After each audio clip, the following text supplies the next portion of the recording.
Si Vice President Sara Duterte tumangging magkomento, hinggil naman po ito sa bagong mga pangalan na umunoy na diskobre kasama umano sa nakatanggap ng confidential fund sa kanyang pamumuno. May update po dyan si Bombo Kelly Cordero.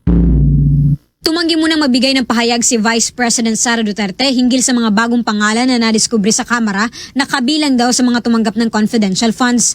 Ayon kay VP Sara, nakasalukuyang nasa Netherlands pa rin ngayon, hindi niya muna ito masasagot dahil hindi naman siya sigurado sa ngayon kung ang mga nabanggit ba na pangalan ay totoong sinumite nga ng Office of the Vice President. Una nang iniulat na nadiskubre sa House of Representatives ang karagdagang listahan ng mga pangalan na tumanggap umano ng confidential funds mula kay VP Sara.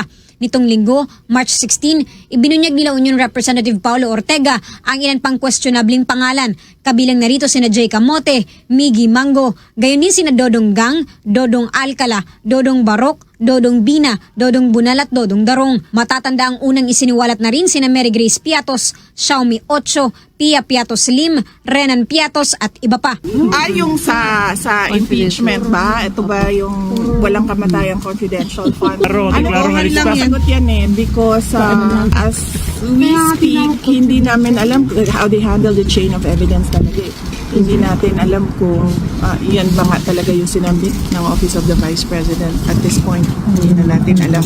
Kasabay nito, hinihimok ng Malacanang si VP Sara na umuwi na sa bansa at gampanan ng kanyang mga tungkulin at harapin ang kontrobersiya na may kinalaman umano sa paggamit ng confidential funds ng kanyang tanggapan. Una na ring iginiit ng pangalawang Pangulo na wala siyang ginawang irregularidad sa naturang pondo at binigyang diing politika ang nasa likod ng mga pag-atake laban sa kanya. Para sa Bombo Network News, Bombo Kelly Cordero nag-uulat para sa #1 and most trusted radio network in the country, Bombo Radio Philippines. Basta Radio, Bombo!